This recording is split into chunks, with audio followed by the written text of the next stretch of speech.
Luk lige røven, Victor. Welcome to G1. Og nu på dansk. Velkommen til G1.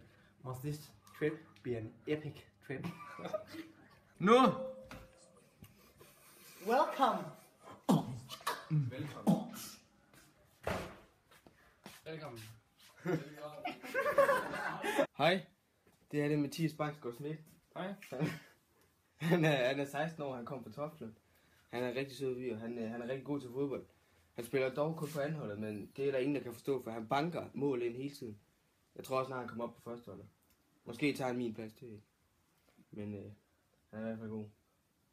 Mor. Hej alle sammen, her er Jakob. Jakob han er 15 år gammel og kommer på Tønder af. Jakob han er en rigtig flink dreng. Og meget nedkommende. Man kan altid komme til Jakob, hvis der er et eller andet galt, eller du skal have lidt lektier lavet. Jakob han er også rigtig god til alt slags sport faktisk. Jakob han er en af dem, der løber længst til VIP-test og sådan noget videre. Jeg er ikke god til håndbold. Han var ikke god til håndbold, for at vide mit øre. Vi er rykket ind til Victor nu. Hej Victor. Ja, de kommer herind, tak. Ja. Det her, det er Victor Pophænders. Han kommer fra Ringsted, og han spiller badminton. Han er rigtig god til badminton. Og vi var alle sammen lidt i chok over, at Victor han havde en sponsor. Lige pludselig så kom der bare en kæmpe kasse med masser af tøj. Og bare fyldt op med alverdens gear fra Yannick.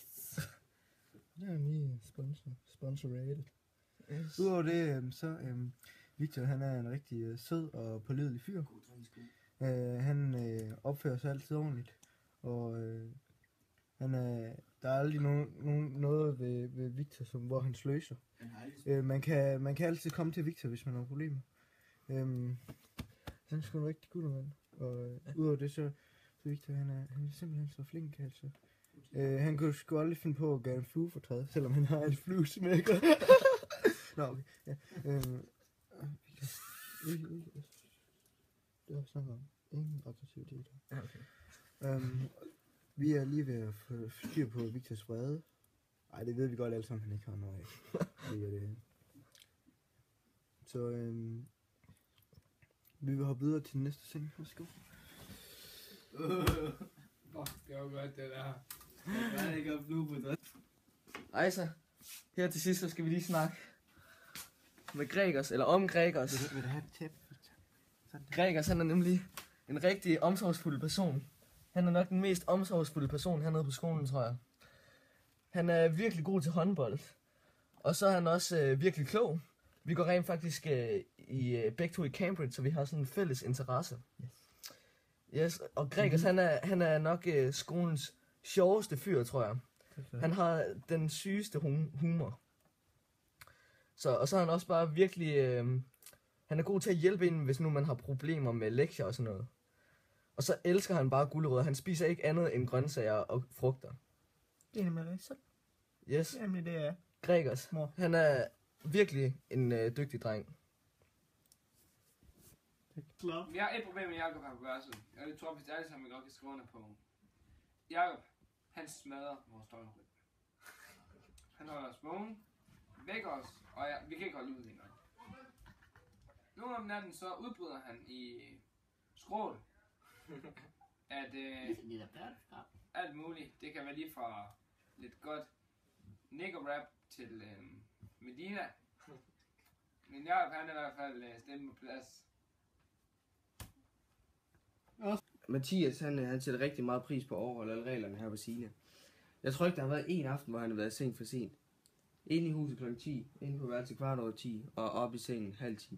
Hvis ikke lidt før, men han er altid inde i god tid, for han skal nå at tage sine 150 armbøjninger hver aften. Sammen med Kim.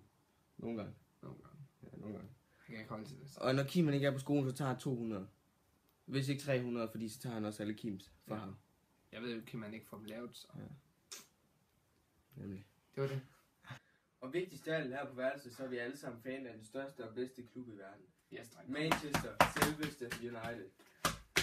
Så er der også nogle andre klubber, som ikke er så gode. Jeg tror, hvis det er den 11. plads. Jeg tror, hvis det er den 11. plads eller sådan noget. Det er jo det. Alle kan ikke være gode.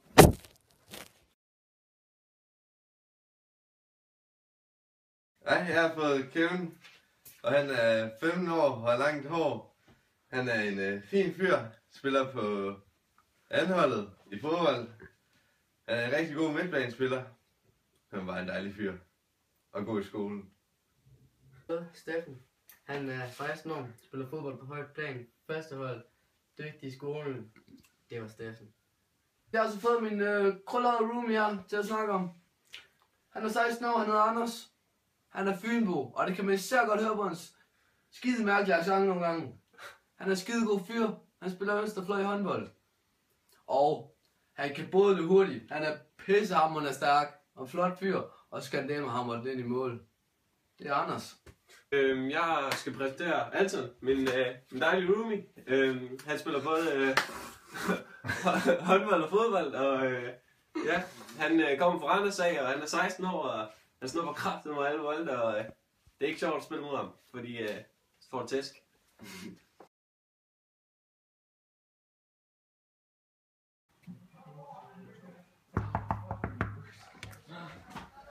Hej og velkommen til G3. Jeg bor på værelsen med Sofie Maj. Hun er danser. Hun er rigtig glad for drenge. Det vil så sige, at hun har en ny dreng med herinde næsten hver dag. Det var rigtig lækkert, når hun så ligger oppe i sengen, og kan høre dem kysse. Ja, hun er rigtig sød. Og så har hun det med at skifte tøj sådan 4 gange om dagen. Jeg bor også på værelsen med Amalie, det kan du sige også. Hun spiller håndbold, og Amalie hun er en rigtig sød pige. Hun har det med at bøves rigtig meget. Og hun har det også med at vågne lige når væk ud og ringer. Så vi alle sammen, så tænder hun lyset, så vi alle sammen kan ligge der og vågne lige så stille og roligt. Vi bor på værelsen med Louise Søgaard. Louise, hun spiller fodbold. Og hun har det sgu med at få et lille danseflip, efter vi har spist nogle gange om aftenen, så synes hun lige, hun skal danse lidt foran os alle sammen. Det er meget hyggeligt. Hun har et lille crush på Bo. Ja, de ligger faktisk meget tit i den her seng, vi sidder i lige nu. Så det er lækkert. Det er lækkert, ja. Hej! Velkommen til G4.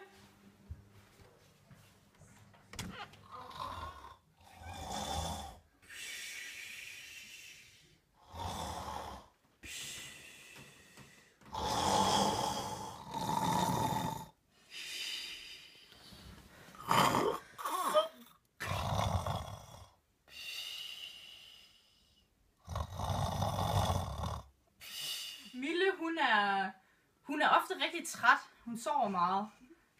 Men hun er også altid grinende. Hun griner ufattelig meget. Mille, hun er meget smilende og udadvendt. Jeg skal klippe sammen, for vi kunne ikke holde masken. Hun er meget sjov og altid sådan godt humør. Hej, Pia! Hej, Hun er rigtig sød. Jeg elsker hende. Hun er et super godt menneske, men ved bare... Nå ja, hun er god til håndbold. Emma, hun kan godt lide mysli bare.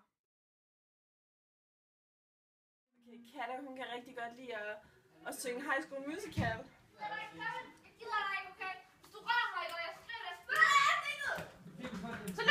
It's hard to believe that I couldn't see.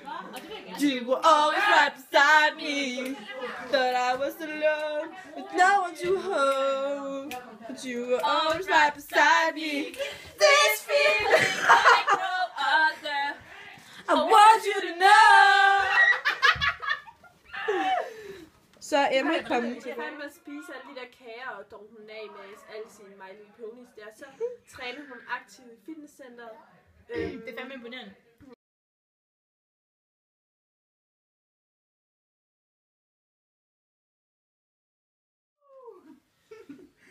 Når Katrine hun har skulle finde noget tøj, så er vi gulvtæt på herinde på G4.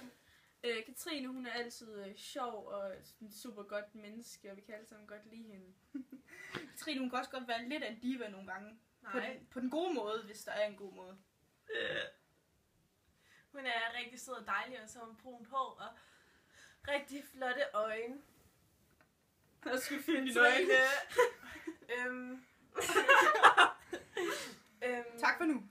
Og så, nej, vi er ikke færdige. Kom nu. Og så har hun en rigtig god tøjstil. Nå, der kunne jeg da Og... Nej, vent, jeg er ikke færdig. Og så kan jeg rigtig godt lide hende, fordi hun kan godt lide suppe, og det kan jeg også.